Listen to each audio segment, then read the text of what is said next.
하나님 말씀 보겠습니다. 마가복음 16장 1절부터 18절 말씀입니다. 마가복음 16장 1절부터 18절 말씀 제가 봉독해 드릴게요. 안식일이 지남에 막달라 마리아와 야고보의 어머니 마리아와 또 살로메가 가서 예수께 바르기 위하여 향품을 사다 두었다가 안식 후 첫날 매우 일찍이 해 돋을 때에 그 무덤으로 가며 서로 말하되 누가 우리를 위하여 무덤 문에서 돌을 굴려 주리요 하더니 눈을 들어 본즉 벌써 돌이 굴려져 있는데 그 돌이 심히 크더라. 무덤에 들어가서 흰 옷을 입은 한 청년이 우편에 앉은 것을 보고 놀라매 청년이 이르되 놀라지 말라. 너희가 십자가에 못 박히신 나사렛 예수를 찾는구나. 그가 살아나셨고 여기 계시지 아니하니라. 보라, 그를 두었던 곳이니라. 가서 그의 제자들과 베드로에게 이르기를 예수께서 너희보다 먼저 갈릴리로 가시나니 전에 너희에게 말씀하신 대로 너희가 거기서 배우리라 하라 하는지라. 여자들이 몹시 놀라 떨며 나와 무덤에서 도망가고 무서워하여 아무에게 아무 말도 하지 못하더라.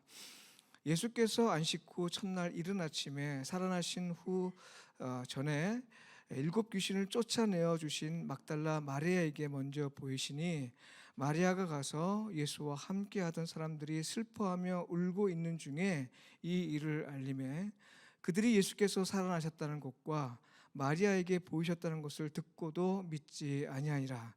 그 후에 그들 중 2 사람이 걸어서 시골로 갈 때에 예수께서 다른 모양으로 그들에게 나타나시니 2 사람이 가서 남은 제자들에게 알리었으되 역시 믿지 아니하니라. 그 후에 11 제자가 음식 먹을 때에 예수께서 그들에게 나타나사 그들의 믿음 없는 것과 마음이 완악한 것을 꾸짖으시니 이는 자기가 살아난 것을 본 자들의 말을 믿지 아니함일러라. 또 이르시되 너희는 온 천하에 다니며 만민에게 복음을 전파하라. 믿고 세례를 받는 사람은 구원을 얻을 것이요 믿지 아니하는 사람은 정죄를 받으리라. 믿는 자들에게는 이런 표적이 따르리니 곧 그들이 내 이름으로 귀신을 쫓아내며 새 방언을 말하며 뱀을 집어 올리며 무슨 독을 마실지라도 해를 받지 아니하며 병든 사람에게 손을 얹은즉 나으리라 하시더라. 아멘. 오늘 예수님은 왜 부활하셨는가 하는 제목으로 말씀을 나누도록 하겠습니다. 예수님의 부활을 두고 전개되는 진실 게임이 있습니다. 게임이라 말하기는 좀 그렇지만요, 부활이 사실이냐 그렇지 않느냐 하는 겁니다. 부활 소문이 발생한 그때부터 지금까지 이 논쟁은 계속되고 있습니다. 이 논쟁이 끊이지 않는 건요, 이 생물학적으로 완전히 죽어서 다시 살아난 사람이 역사적으로 그 전례가 없기 때문입니다. 과학적으로도 검증할 수 없는 일이기에 이런 진실 게임은 앞으로도 계속될 것이고요, 아마 영원히 예수께서 다시 오실 그날까지 아마 계속 이 논쟁은 계속될 겁니다. 여러분, 기독교 신앙에서 가장 중요한 사건이 뭐냐라고 물으면 다 부활입니다. 부활. 또 핵심 신앙 고백이 뭐냐라고 물어도 부활입니다. 그런데 이 핵심 신앙 고백에 해당되고 기독교 신앙에서 가장 중요하다고 여기는 이 부활이 왜 아직까지도 논쟁 중인가? 이게 무엇을 의미할까 하는 겁니다. 무엇을 의미할까요? 여러분들이 제가 영상을 찾다가 못 찾아가지고 보여드리지 못했는데요, 이게 건물이 큰 건물, 고층 빌딩 있잖아요. 50층 되는 고층 건물이 이 다이너마이트를 중심에 딱 붙여놓고 터트리면 한꺼번에 우르르 무너집니다. 보신 적 있으시죠? 네, 그거는 그 건물의 중심이 되는 그곳에 다이너마이트 설치하고 그걸 터트리면 그게 견딜 수가 없으니까 한꺼번에 우르르 무너지는 겁니다. 기독교 신앙의 핵심이 이 부활이 아직까지 논쟁 중인 것은요, 가장 핵심 신앙 고백이 여전히 논쟁 중이라는 것은 무슨 말인가 하니, 이것을 믿으면 믿음이 서고 이것을 믿지 않으면 믿음이 무너진다는 겁니다. 네, 부활을 믿으면 우리 믿음이 굳건히 서고요. 이걸 믿지 않으면 믿음이 무너진다라는 거예요. 그래서 이 핵심 신앙 고백에서 가장 중요한 이 기독교 부활 이 신앙은 우리가 반드시 믿어야 합니다. 믿어지지 않으니 어떡합니까? 라고 하는 것은 이제 왜가 없습니다, 여러분. 이거 하나님께 기도하고 기도하면서 여러분 이 믿음에 대해서 우리가 좀 하나님께 사생결단을 좀 해야 됩니다. 왜냐하면 이거 믿느냐 믿지 않느냐에 따라서 기독교 신앙이 서느냐 무너지느냐 이게 결정되기 때문에 그렇습니다. 꼭 기억하십시오. 그러니 우리는 부활을 믿어야 하고요. 어려운 일이고 믿기 어려운 일이고 또 실제 삶에서 경험할 수 없는 일이지만 그러나 고백하고 믿어야 합니다. 근데요, 좀 안타깝게도 예수님의 부활을 믿지 못한 최초의 사람은 누구냐? 누구겠어요? 네. 가장 안타깝게도 이게 제자들입니다. 예수님과 3년 동안 따라다녔던, 예수님과 동고동락했다고 하는 그 제자들이 예수님의 부활을 전했는데, 예수님이 다시 사셨다라고 얘기했는데 믿지 않은 최초의 사람들이 바로 제자들입니다. 오늘 성경 본문에서 보았듯이 믿지 않았습니다. 막달라 마리아가 예수께서 다시 살아나셨다 했을 때 그들은 믿지 않았습니다. 여러분 참 아이러니하죠. 가장 믿어야 할 사람들이 제자들이고 이 부활에 대해서 가장 분명하게 전해야 될 사람이 제자들이었는데 가장 먼저 불신한 사람의 한 사람이 된 겁니다. 예, 제자들의 이런 태도를 보신 그 부활하신 예수님은 제자들을 아주 호되게 꾸짖었는데요. 믿음이 없고 마음이 완악하다 이렇게 얘기했습니다. 믿음이 없고 마음이 완악하다. 자료가 다 날아갔나요? 그렇습니까? 네. 이 성경에서 이 부드러운 마음이라는 뜻은요. 성경에서 부드러운 마음은 믿음을 표현할 때 씁니다. 그리고 불신을 말할 때는 완악하다 이렇게 얘기합니다.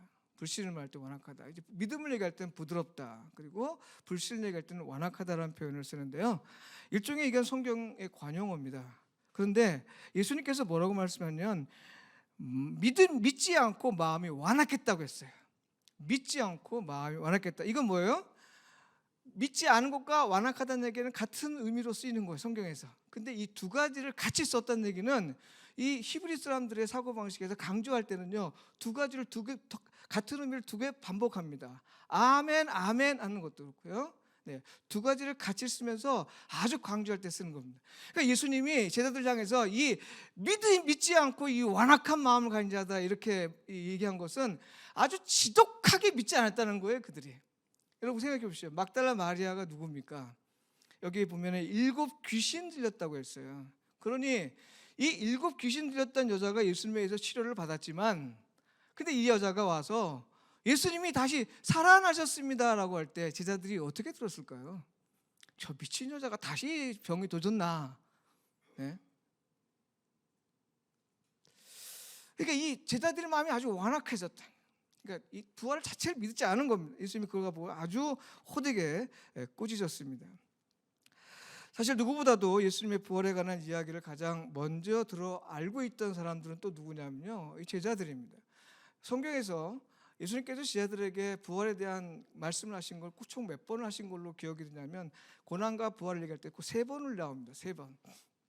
물론 이제 성전을 무너지고 다시 지으라 뭐 이런 얘기도 하고 있습니다. 그런 거 빼고 오직 순수하게 고난과 부활을 얘기한 건 3번을 반복해서 말씀하셨습니다.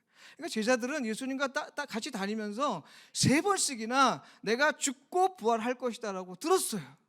그런데도 믿지 않았다는 겁니다.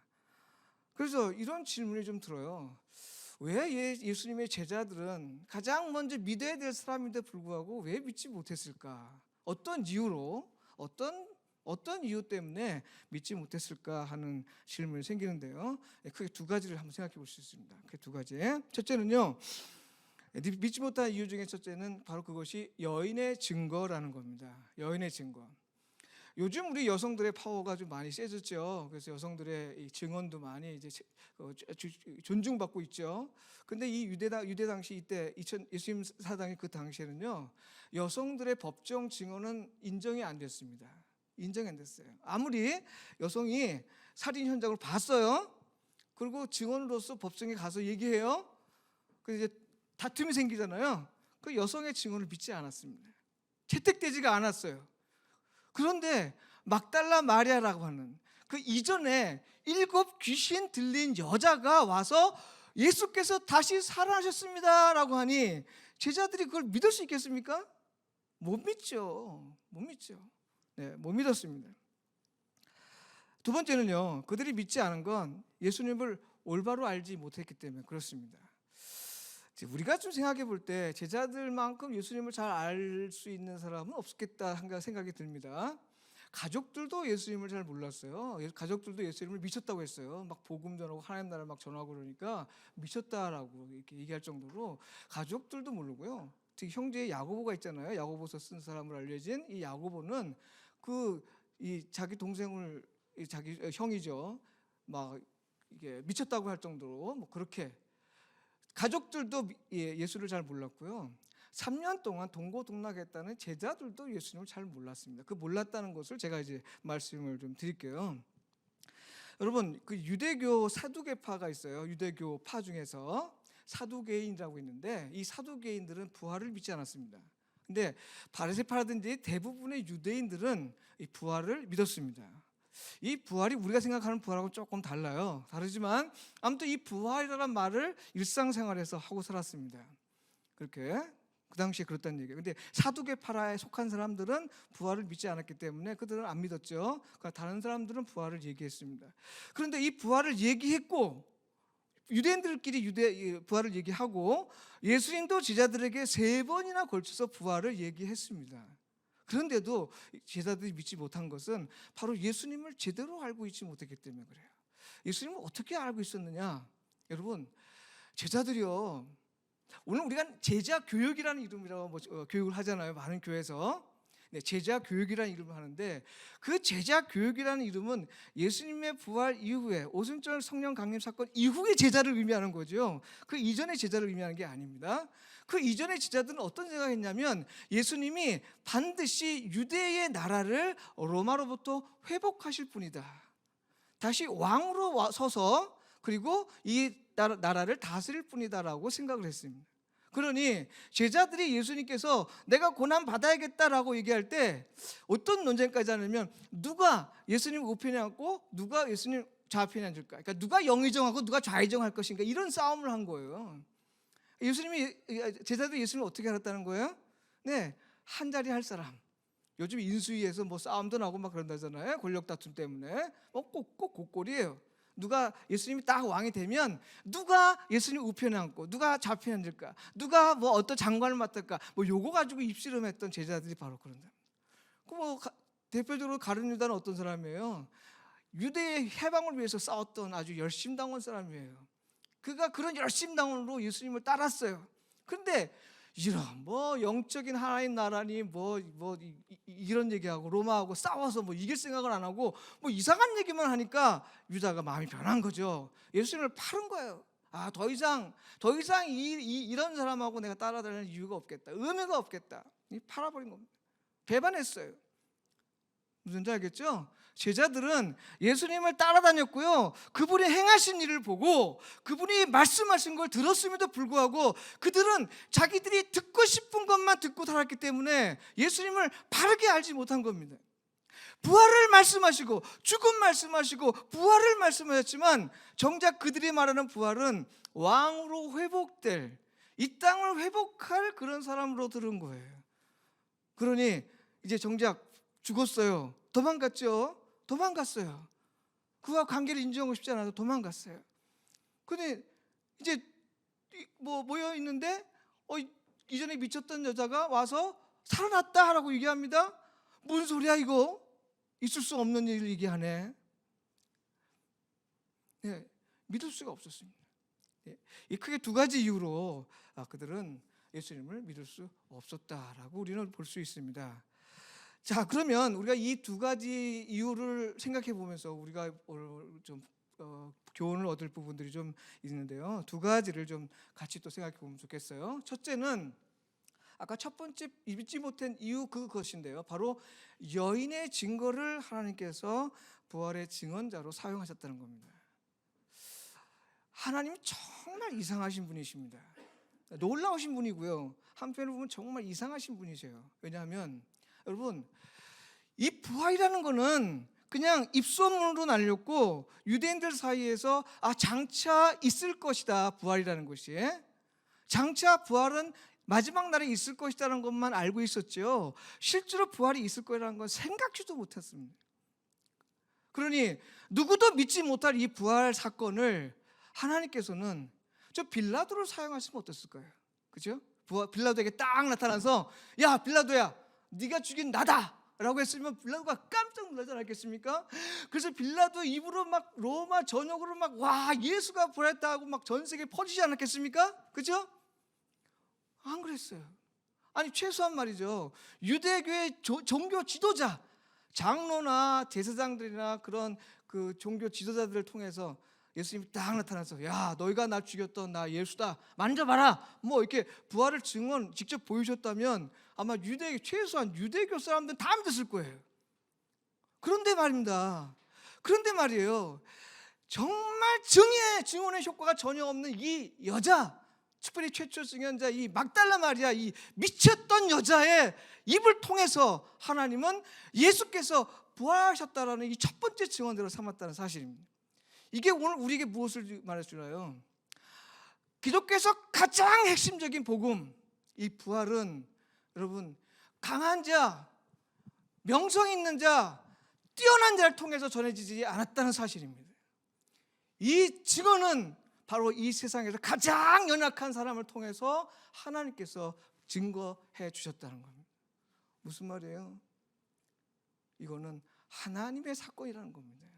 하나님의 사건.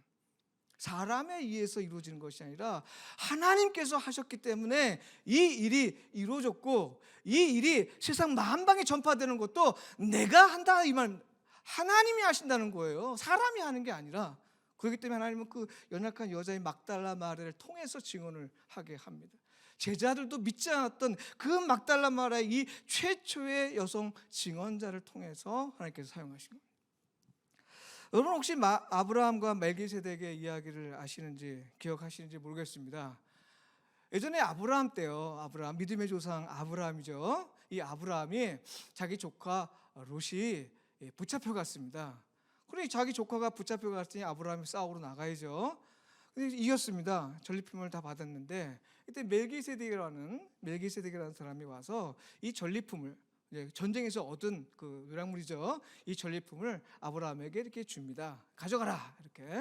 근데 아브라함이 했던 얘기가 참 재밌습니다. 아브라함이 뭐라고 하냐면요, 창세기 14장 23절에서 내 말이, 멜기세덱 내 말이 내가 아브라함으로 치부하게 하였다 할까요? 내게 속한 것은, 그러니까 멜기세덱 내게 속한 것은 실 한 오락이나 들매끈 한 가닥도. 들매끈은 뭐냐면 이게 우대 땅에 이게 슬리퍼 신고 다녔거든요. 그러니까 여기다 이제 발하고 여기하고 이게 묶은 끈을 말합니다. 들매끈 한 가닥도 내가 가지지 아니하리라, 이렇게 얘기합니다. 아브라함이 싸워서 이겼습니다. 이겨서 그 노략물을 취할 거 아니에요. 근데 이 멜기세덱이라는 살렘 왕이 그것을 이제 책임지고 있는지 뭐 이렇게 가지고 있어요. 그래서 멜기세덱이 이 전리품을 아브라함에게 딱 주니까 아브라함이 너 가져라. 왜? 이유는 혹시라도 이 많은 걸 너가 나한테 줘서 나중에 내가 하나님의 큰 복을 받을 텐데, 이 복 받으면 야, 아브라함이 내가 줘서 그랬어, 내가 이 제습을 다 줬기 때문에 저렇게 아브라함이 저렇게 잘 사는 거야, 요렇게 얘기할까봐 겁이 나서, 염려가 돼서 실 한 오락이, 들매끈 하나라도 내가 너에게 받지 않겠다, 이렇게 얘기합니다. 이게 무슨 고백입니까, 여러분? 이게 하나님이 하신다는 겁니다. 나를 복 주시는 분은 하나님이시고, 나를 큰 민족을 이루신 분도 하나님이시고, 세상 사람들이 나를 도와서 되는 게 아니라 하나님께서 하신다, 이 말입니다. 하나님께서.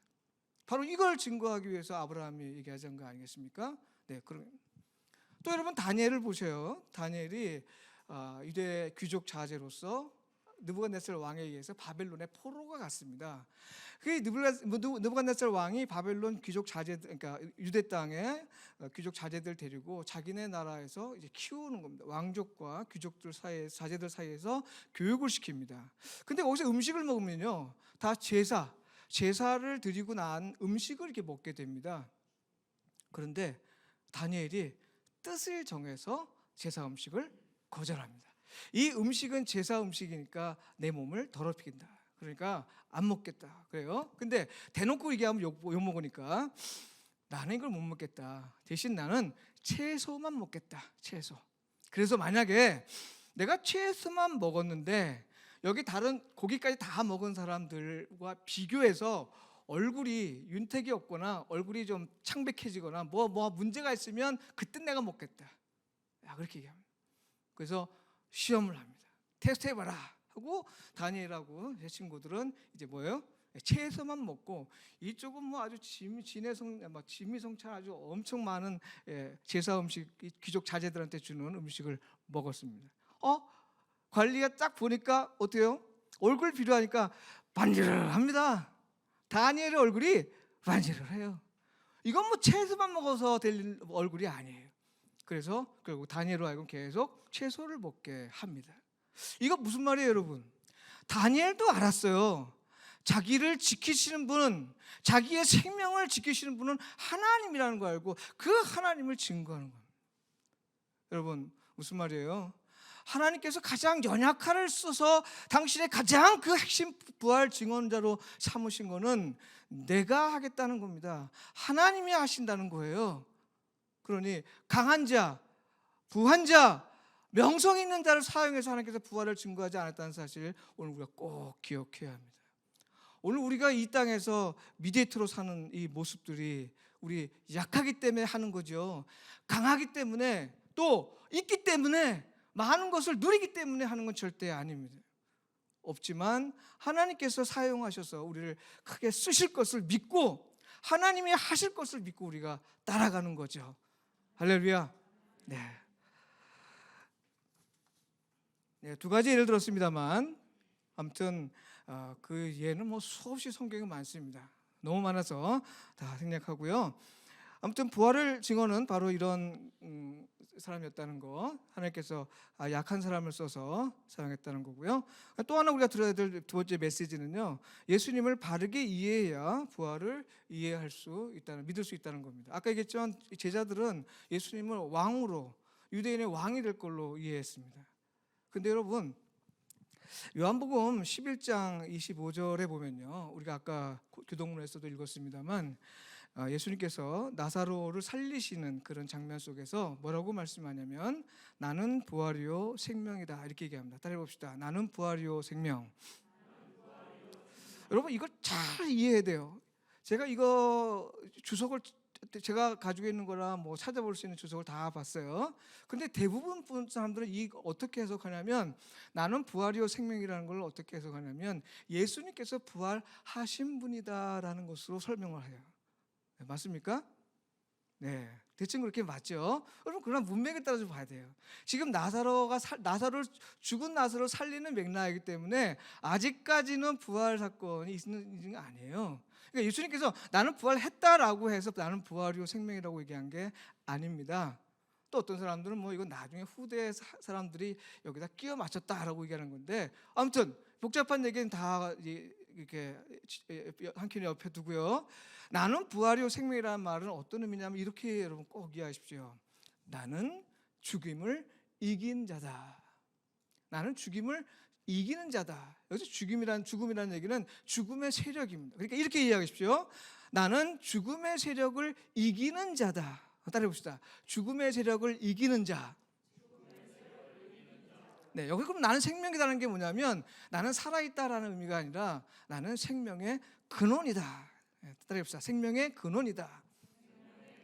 생명을 주시는 분. 네, 그러니까 나는 부활이요 생명이란 말의 뜻은 이런 겁니다. 여러분 꼭 기억하십시오. 이거 오늘 모르고 그냥 지나가면요, 우리 부활이 왜 우리가 기대해야 될지 소망해야 될 이유를 모릅니다. 꼭 기억하세요. 예수 그리스도가 나는 부활이요 생명이라는 말씀을 하신 것은 나는 단순히 살아난 사람이 아니 그것만이 아니라 나는 죽음의 세력을 이기는 자다. 그리고 나는 생명을 주는 자다라는 겁니다. 주는 자다. 그래서 나사로를 이렇게 세운 겁니다. 왜 그래요? 예수님께서는 죽음을 이기시는 자예요. 죽음의 세력을 이기는 자입니다. 나사로를 붙잡고 있는 그 죽음의 세력을 이겨서 나사로야 나오너라 하고 불러낸 겁니다. 오늘 우리가 하나님 앞에서 죽은 것이 너무 많습니다. 의기소침해서 하지 못한 일이 너무 많습니다. 아직까지 우리가 하나님 앞에 살아있지 못해서 하지 못한 일들이 너무 많습니다. 이거 다 죽음의 세력들이 우리를 붙잡고 있는 거예요. 네, 예수님은 그 죽음의 세력을 이기신 분이기 때문에 죽은 자를 일으켜 세워주실 수 있는 분입니다. 그리고 당신도 일어나신 거죠. 하나님께서 일으켜 주셨습니다. 이것이 예수 그리스도의 부활인 거죠. 여러분 다시 한번 얘기해 볼게요. 예수님이 부활하셨습니다. 아멘? 네, 아멘. 우리는 그럼 꼭 믿어야 돼요. 그러면 질문해 봅시다. 그거와 우리의 부활이 무슨 상관이 있어요? 예수님 부활하시면 부활했지. 그것이 나도 부활할 건지 어떻게 알 거예요? 그거? 네? 무슨 근거로 믿을 수 있어요? 네? 없습니다. 예수님은 부활하신 거고 남은 또 다른 문제예요. 그런데 이렇게 믿으니까 많은 신학자가, 여러분 죄송합니다만 우리 한국에도요 신학자, 목회자, 그런데 성경 잘 많이 하는 이 성도들도요 예수 그리스도의 부활은 아멘 합니다. 그러나 나는 부활할까? 사람은 죽어서 부활할까? 그거 참 어렵다 이렇게 얘기합니다. 목사님 그렇죠? 그렇죠? 오늘 우리 신학자들도요 목회자들도 그렇고 성도도 그렇고 아주 많습니다. 하나 예수 그리스도의 부활은 믿어요. 내가 부활한다? 이거 어떻게 믿지? 믿을 수가 없어요. 안 믿어요. 그런데 여러분 오늘 예수 그리스도가 부활하셨다는 것만이 아니라 오늘 우리도 부활할 수 있다는 이 믿음의 확신은 어디서부터 오느냐? 바로 예수님은 뭐라고 했습니까? 죽임을 이기신 분이. 오늘 신만재 집사님이 진짜 오늘 이걸 문구를 잘하시는데요. 죽음을 이기시고, 한번 읽어봅시다. 시작. 죽음을 이기시고 부활하신 예수님. 네, 예수님은 죽으시고 일어나신 부활하신 분이지만 죽임을 이기시는 분입니다. 이기신 분. 죽음의 세력은 예수님 앞에서 꼼짝도 못해요. 모든 것들이 사망의 우리 모든 소망을 다 없애버리는 모든 세력들, 환경 위기, 또 정치 위기, 이 세계 전쟁 위기, 이 위기를 통해서 오늘 우리를 억압하고 누르고 우리를 살아있는 모든 생명을 짓눌러버리는 이 세력 가운데서 하나님께서 우리를 다시 살려주시는 분은 이걸 어떻게 믿을 수 있느냐? 바로 예수께서 부활하셨기 때문에 그렇지만 예수님이 부활하신 하실 수 있는 분, 다시 말하면 죽음을 이기신 분이기 때문에 그렇게 하실 수 있다는 겁니다. 할렐루야. 꼭 믿으시기 바랍니다. 오늘 우리도 부활할 수 있습니다. 네, 성도 여러분, 예수님은 부활하신 분이만요 이것만으로는 우리 부활을 믿는 것까지 나아가지 못하니까 꼭 예수님은 죽음을 이기신 분, 죽음의 세력을 이기신 분으로 꼭 믿으시기 바랍니다. 이것을 믿으신다면 이제는 예수님은 죽음을 이기신 분이며 생명의 근원 되심을 인정하고 믿을 수 있을 겁니다. 또한 예수님이 왜 부활하셨는지 그 이유와 목적을 이해할 수 있을 건데요. 한번 정리해 보도록 하겠습니다. 오늘 설교 제목이 예수님은 왜 부활하셨는가 하는 겁니다. 네, 첫째는요, 부활의 첫 열매로서 죽임을 이기신 분을 우리에게 계시하시기 위함입니다. 우리도 부활할 것임을 보여주신 거죠. 두 번째 이유는 약한 자를 통해 하나님의 능력을 나타내시기 위함입니다. 여러분, 우리 교회 환자 여러분도 여기 계시지만 제가 여러분에게 이런 권고 말씀 꼭 드리고 싶어요.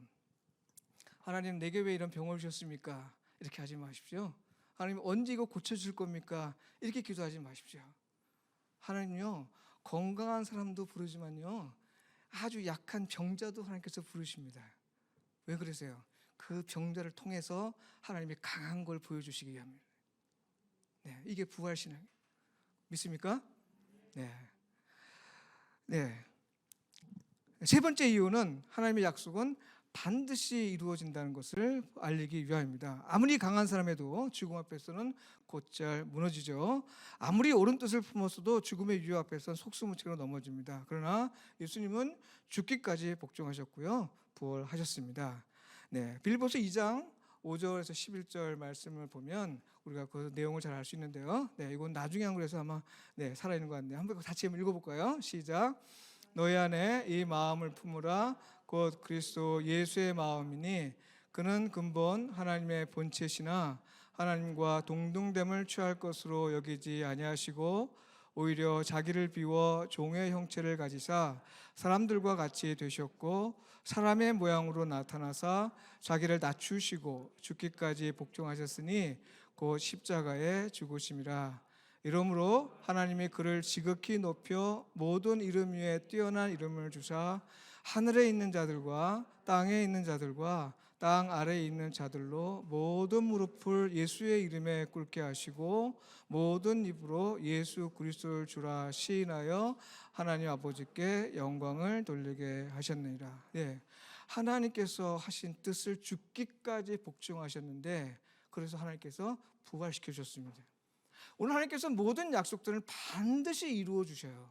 거기에 우리가 순종하면 하나님께서 우리에게 부활 생명을, 하나님의 생명을 누릴 수 있게 해 주실 것입니다. 네, 바로 이 세 가지. 첫째로 왜 부활했느냐? 부활의 첫 열매로서 죽음을 이기신 분을 우리에게 계시하기 위함이다. 두 번째는 약한 자를 통해서 강함을 나타내기 위한 것이다. 세 번째는 하나님의 약속은 반드시 이루신다는 걸 보여주시기 위함이다. 이 세 가지를 말씀드렸습니다. 마지막 네 번째는 바로 지금 마지막 본문 영상에서 우리가 볼 수 있는데요. 아까 봤던 영상의 일부분입니다.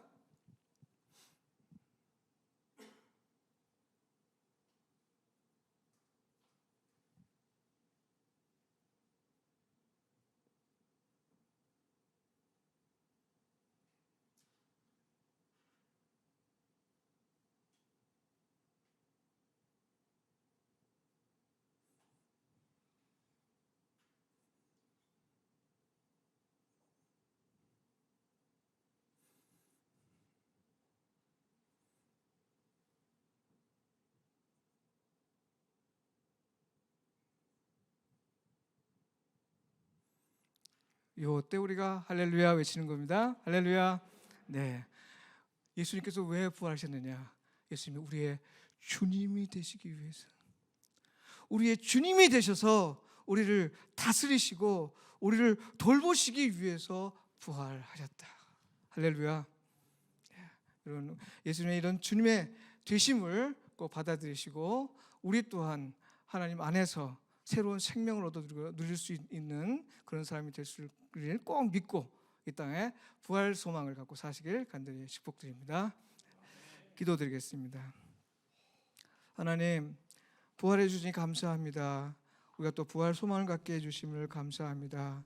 우리 주님이시고 우리 하나님으로서 우리가 섬기고 또 주께서 주시는 은혜와 복과 구원을 이 땅에서 누리며 사는 우리 모두가 되게 하여 주옵소서. 이 부활의 소망을 증거하게 하시고 연약하지만 우리를 사용하셔서 주님의 나라를 선포할 수 있는 우리 모두가 되게 하여 주옵소서. 예수님의 이름으로 기도합니다. 아멘.